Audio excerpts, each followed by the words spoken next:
workplace metaverse, you kind of get what you're able to give your employees agency and control over their lives, because not only can they work from anywhere, but they can continue to have really social connecting experiences with their colleagues and with people at other companies who also work in the metaverse.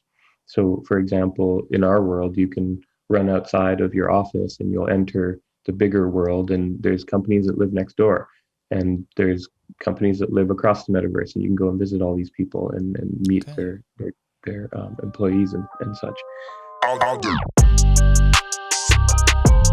Vish from SoWork, welcome to the podcast. Really appreciate you taking the time to join us today. Yeah, anytime. Glad to be here, and thanks for having me. Absolutely. Yeah, and I guess really interested. I came across SoWork on a few articles that were written about you guys, and I thought it was a fascinating topic, and the metaverse seems to be so topical at the moment. So yeah, that's what I thought would be really interesting to get your thoughts today. I mean, maybe you can just give us an overview of like who you are and SoWork and what you guys do. Sure. Yeah. I'm Vish, CEO and founder of SoWork. We started this about a year and 5 months ago or so. And so it's been a quick journey so far. But things with particularly with the way Metaverse is going and the way trends in remote work and distributed work and Web3 and blockchain, all these really exciting technologies and sort of behavioral changes are happening. Things have been torrid, to say the least, but it's fun. We're all having a great time. The team is about 35 people at the moment, so we're all hands full and having a great time. Awesome. Yeah, I mean, I checked the product out yesterday, and anyone can, right? So I went on the website and had a look around. It's fantastic.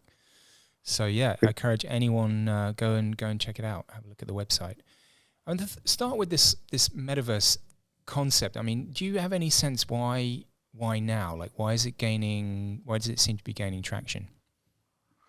Yeah, I mean, I think it's a confluence of a few things, but maybe I'll first kind of give a bit of background on what SoWork specifically does. Yeah. So, for example, we consider ourselves the workplace metaverse. So there's lots of different types of metaverses. There's two camps. One group of people who say, "Oh, there'll only be one metaverse, and everything will kind of be plugged into that." Mm-hmm. And then there's another group of people who say, "Okay, well, there's actually going to be lots of different types of metaverses, and they're going to look and feel different, and have different graphical capabilities and different avatar setups and all sorts of different variables like that, and they'll kind of work together interoperatively."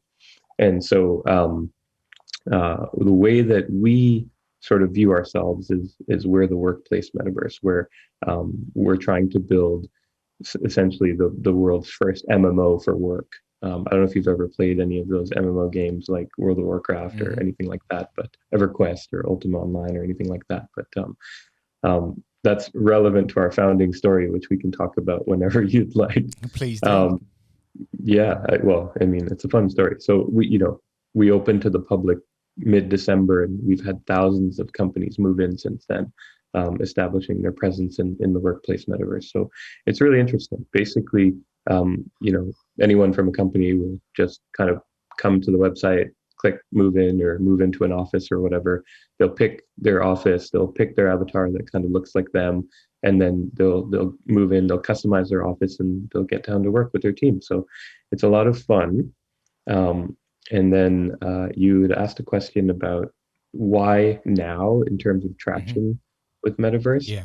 Like I kind of touched on a little bit, it's been slowly picking up steam with, over the last 20 years or so, probably even longer, honestly. I see this as one of those iceberg things where we only see the tip of the iceberg, but it's actually been being created for a very long time. And I see this in very similar of a way. So World of Warcraft, Roblox, these guys have been around for decades. You know what I mean? Yeah. Second Life has been sort of there as well for a long time, with more of like a non-gaming version of Metaverse, but it kind of looks like Metaverse. And so, it looks like a game. Definitely a Metaverse. But I think the tipping point, so to speak, has kind of been, and it's kind of a tipping period. It wasn't really a tipping point. Has kind of been related to two main things. One is the pandemic, obviously. Everything seems to be related to that, and just technology is reaching a new phase of development. So from like in the pandemic camp, from a workplace perspective, which is kind of what we specialize in, when everyone was forced to go remote and use sort of disconnecting softwares instead of connecting softwares, and we can talk about that a little bit later. Um, it really hit home the social isolation, disconnection that people felt. And so when you think about using the Zooms and the Slacks of the world, no offense to those companies, like they're really good technologies for what they do, but they're just not good for social connection, which is what you need to have a really happy, thriving, enriching, empowering workplace and workforce.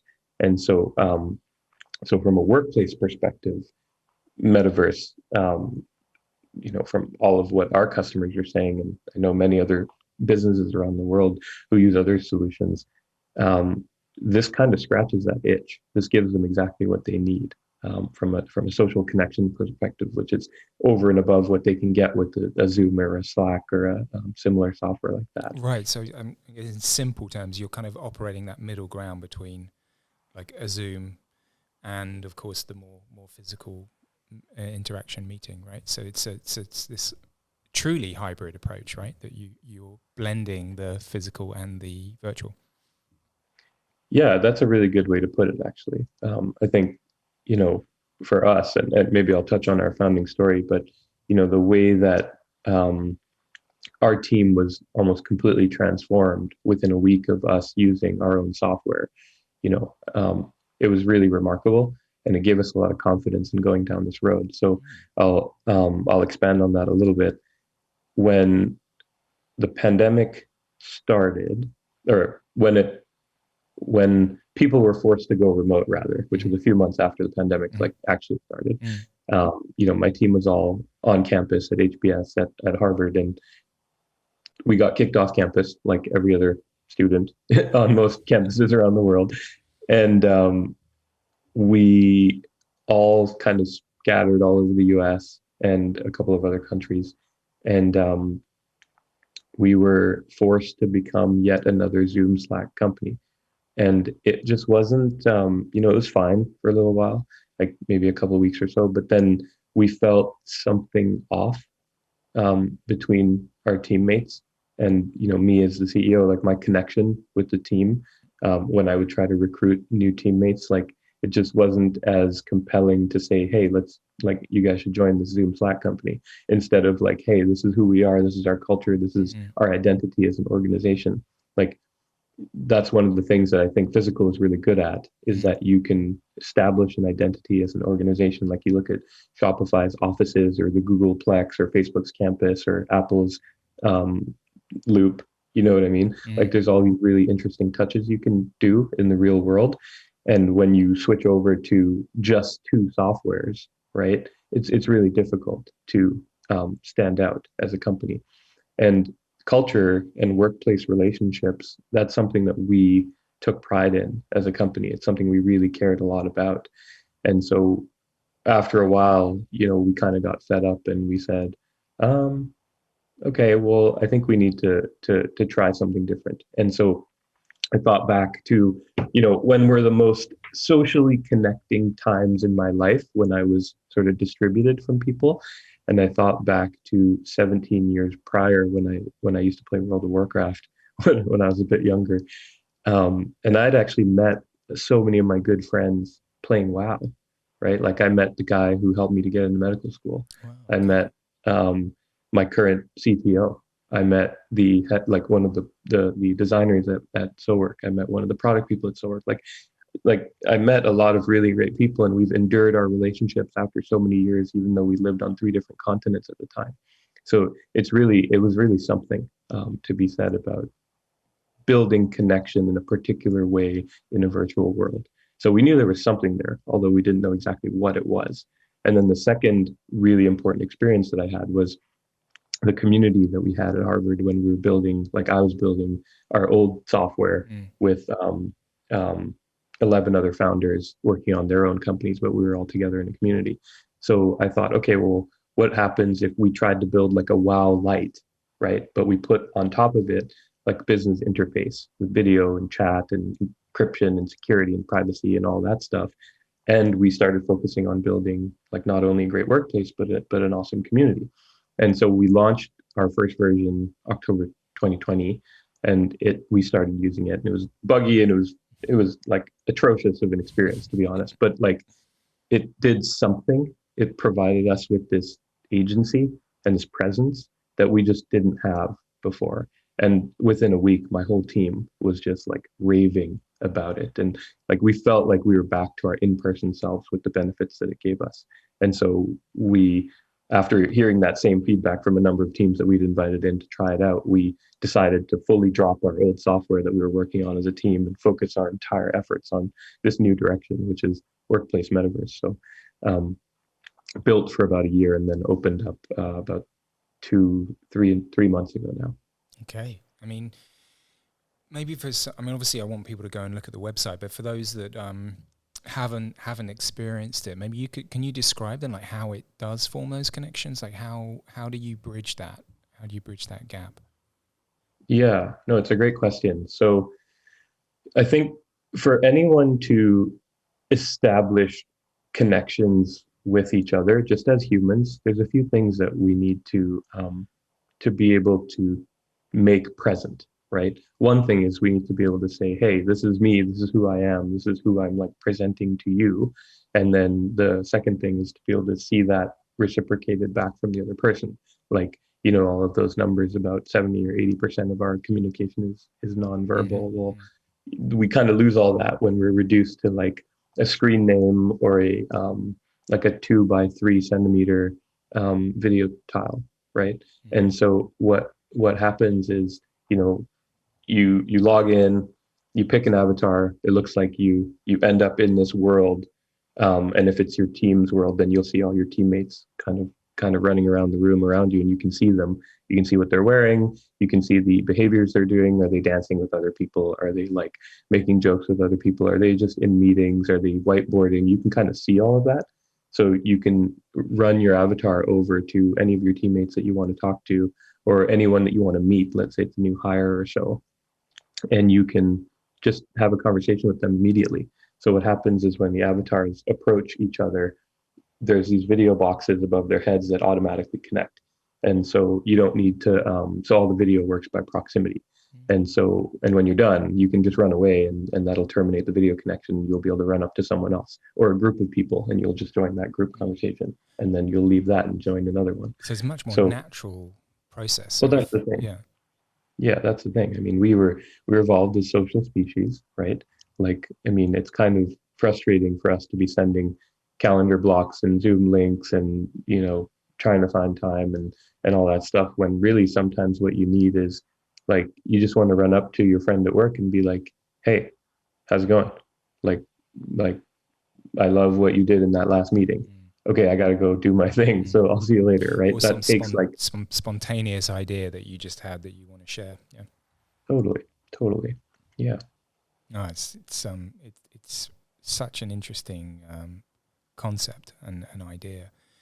And I guess, I mean, talking broadly, not just about you guys, but the metaverse in general, Mhm. what do you see it? I mean, if we roll the clock forward a few years, I mean, how Mhm. do you see this playing out? How do you see it disrupting the workplace? Yeah. Well, it kind of depends on a few different paths. So we can leave the Web3 versus Web2 discussion for the moment, and if you want to get into that, more than happy to. But just specifically on your disrupting the workplace question, honestly, I think that the more that CEOs and other business leaders see that you can have what makes in person awesome without having to have such an undue impact on the people that you have working at um, the company itself, and uh, the planet, then I think that that will change a lot of minds and show people what is really possible with the technologies that have been created now. So, for example, the more people that work in the workplace metaverse, you kind of get what you're able to give your employees agency and control over their lives, because not only can they work from anywhere, but they can continue to have really social connecting experiences with their colleagues and with people at other companies who also work in the metaverse. So, for example, in our world, you can run outside of your office and you'll enter the bigger world, and there's companies that live next door, and there's companies that live across the metaverse, and you can go and visit all these people and meet Okay. their employees and such. So that's, from an employee perspective, I think the agency and the ability for them to live a flexible life in the physical world is really one of the biggest draws, and that becomes such a huge competitive advantage for companies when they can offer that. Like if Apple offers you the opportunity to, work with them, but you have to come into the office 3 times a week, but startup X, Y, or Z says, hey, we'll give you the same salary, but you can work from wherever you want. So if you have like an elderly set of parents, or if you have like a young kid, or if you just want to go and live in Bali or something, Right. right? Because why not? You can go and do that, and like I dare say that that will be a huge competitive advantage over time for all these companies that choose to go fully remote. So, like in terms of disrupting the workforce, like Sorry, could you say that again? My apologies. hey Siri, sorry, she does that all the time. Yeah. So that's from an employee perspective, and then from an employer perspective, if you just Google companies canceling leases, right? Yeah. It will blow your mind as to like the amount of money that large companies are saving by getting rid of leases. Like I think Twitter canceled some massive thing. Pinterest canceled like a $90 million office lease. Like, these are just two examples of a lot that have happened over the past few years.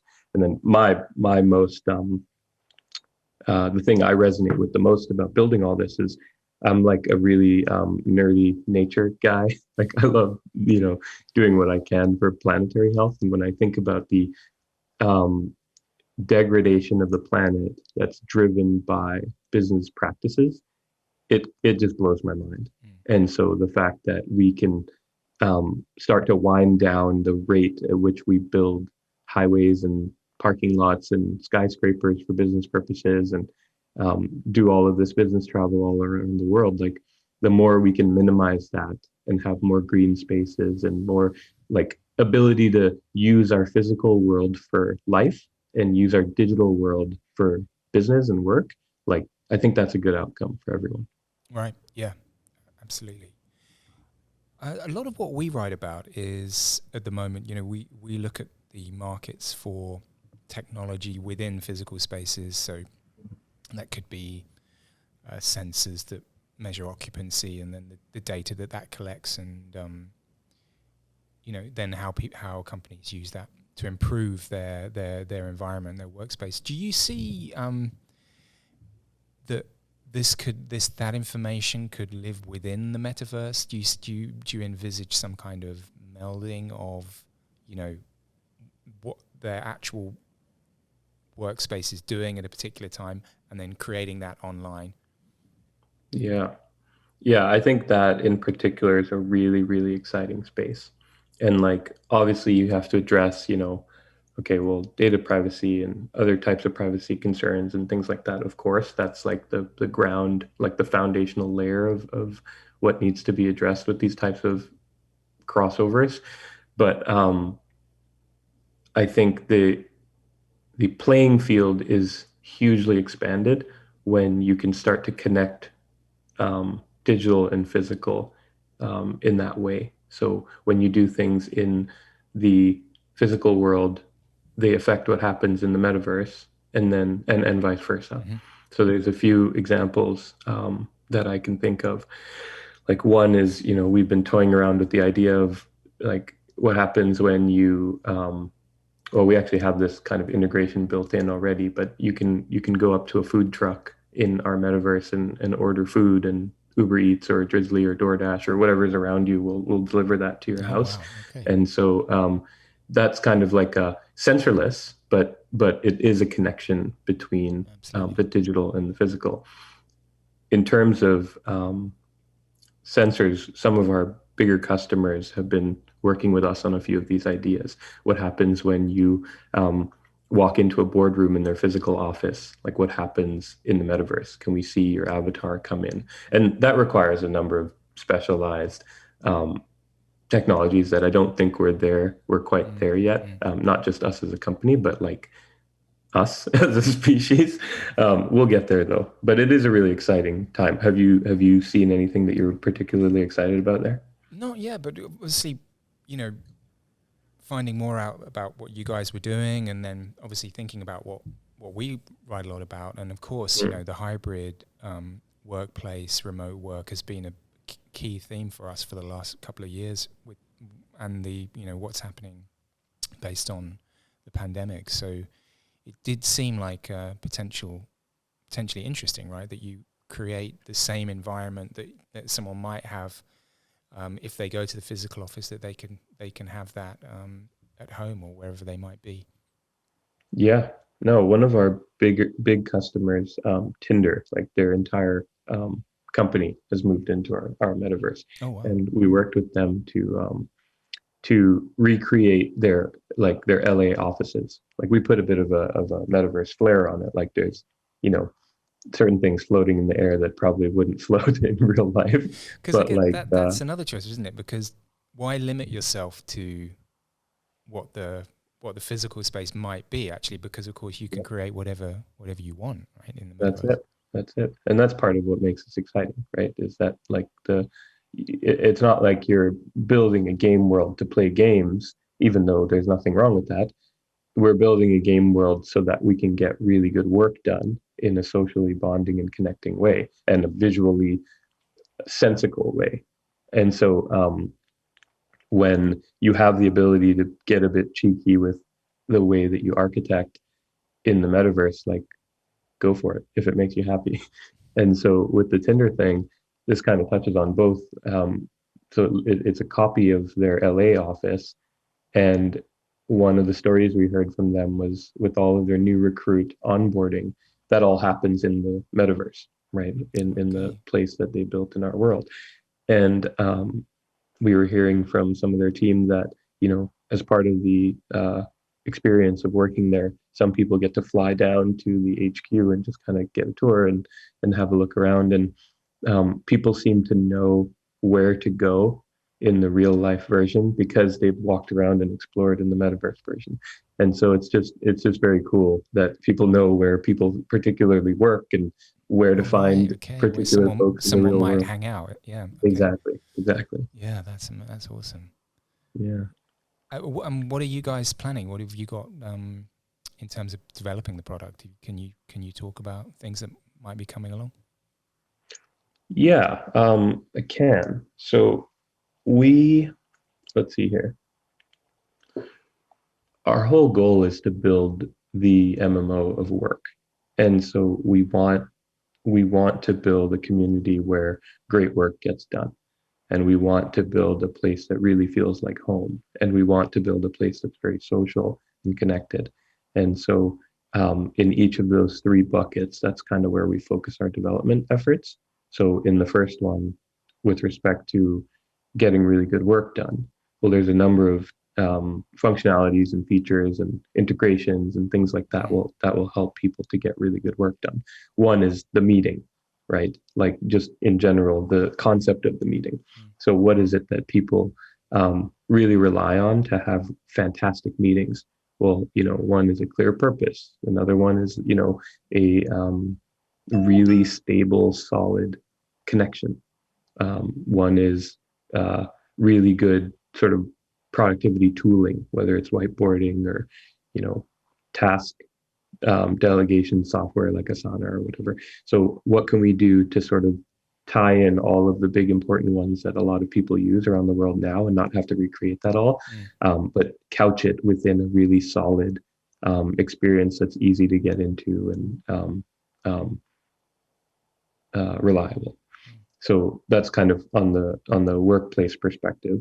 On the feels like home perspective, like how can we make sure that people are working in an environment that they feel really comfortable in, right? We have so many requests for customizations and, hey, I want it to look like this, or, can we copy my office completely but add all this flair to it? Or I just want to go nuts and build whatever I want, kind of like I'm playing Minecraft or something. And so walking that line, finding the right primitives that allow people to build to their heart's content, but look sophisticated enough so that you can actually brand in there. That's really important. And so we've been sort of working on those sorts of things. And then finally, social. How do we make sure that the relation between avatars is really easy, simple, and fun, so that you can actually have these experiences with other people's avatars, aka those other people, in a way that makes sense and isn't weird. So those are where a couple of our efforts are focused. Yeah, look, I mean, it's fantastic, and I think it's going to be so interesting watching your guys' journey over the next couple of years. So yeah, I mean, I don't know if there's anything you think I've missed. Is there something that you wanted to also articulate? I mean, I think one interesting piece is just where Meta comes in. As in, and I think Facebook, the old Facebook. Yeah. Okay, sorry. Yeah, exactly. I think this is exactly what he was going for. I just wanted to quickly touch on this. I think Zuckerberg is a smart guy, and he obviously has some kind of vision for the future of social connection, right? They always call themselves a social connection company. Yes, they've spent the last 20 years or whatever, 17 years trashing, 15 years, I don't know how long it's been, but trashing their company's reputation through all sorts of shenanigans. But what they have said about Meta is that it will represent their next leap into new frontier social connection technology, right? And I think that sounds great as like a 5-10 year vision, probably closer to 10. But I think there's a lot of variables that make it really hard for that to be the case anytime soon. And part of that is behavioral, and part of that is technological. And part of that is trust, frankly, when it comes to Facebook.